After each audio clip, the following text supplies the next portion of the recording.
Authenticity. What is that?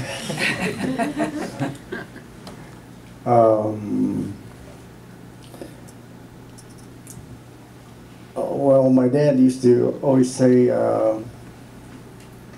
make your own tools and see what can make your job or your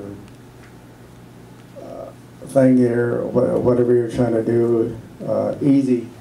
And yeah, he mentioned baseball bats. I use baseball bats. They're in the form of making the loops for my concho belt.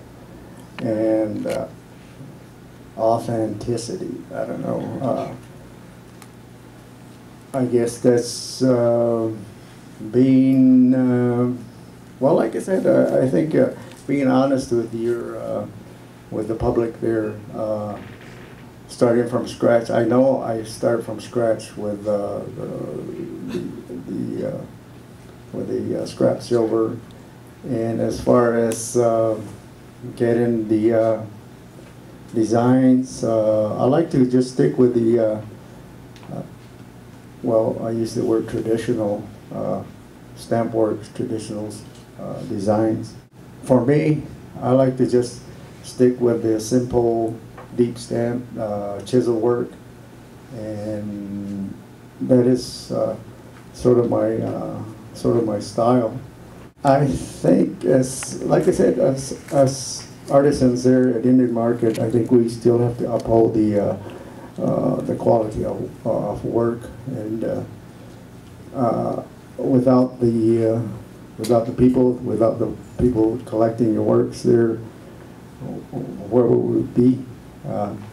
That's how us artisans make a living there. I didn't really get into this jewelry business to be doing this for the rest of my life. I just wanted to make enough money, because I like to farm, and I just wanted to make enough money to buy some farm equipment. But it just, people started collecting my work, so it's continued on. I'm just glad that, like I said, I'm really proud of my daughter that she's able to do pottery. She can tell you she doesn't just do pottery; she has a job. she's. My name's Amanda LUCARIO, and I do pottery on the side as well, and I'm actually a Head Start teacher at the Pueblo of Acoma. So it's hello. Okay. Yeah, but I'm actually a Head Start teacher as well. So I'm off during the summer, so during the summer months is when I do most of my pottery. And this year is my first year here. I'm going to be here at the market.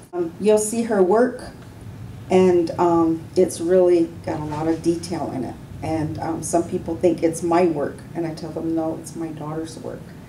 And just on what he said about seeing designs here and there and using that, she went into Andrea's shop, and we were looking up at the ceiling, and she said, I can do a design similar to that. I got an idea from her ceiling. I'm going to paint a pot just like that. And she came up with her own design just from looking at the ceiling of a shop. And sometimes I see designs like at Acoma, we have our traditional dances. You look around and you see people just from their clothes, and you say, you know, that's a really neat pattern. I bet I could, you know, turn that into a design to put on my pot. It may not be exactly the way it is, but just to get ideas. Or sometimes I'll see when we go collect our paints, you'll see something on the sandstone on the side, or a plant, and you get an idea, and then you just kind of like go from there. That's how we do our designs. And I mentioned that my plate was on the cover of one of the magazines. That design is all over the place now. All the half of Acoma is painting that design. But I came up with the little 9 squares. I actually got that idea from the late Dorothy Toribio, how she used to do her patterns. It had the 4. Well, I just kind of sectioned it off into 9 instead of the 4. And I got a lot of my ideas, the designs were from the old pieces of pottery that we used to go pick, and we still do get them, and I save them. You can just kind of like get ideas from the old pieces, and then some of the pieces that we find, I keep, because I often wonder, where did they get that? Some of it almost looks like a glaze. The design almost, it's shiny. And it's like inside of the bowls, a lot of the bowls. Pottery is really fascinating to me because there's so many things you can do. But I like to see artists, potters, develop their own styles. You can go out there and look at the pots and say, oh, I know that's so-and-so's pottery.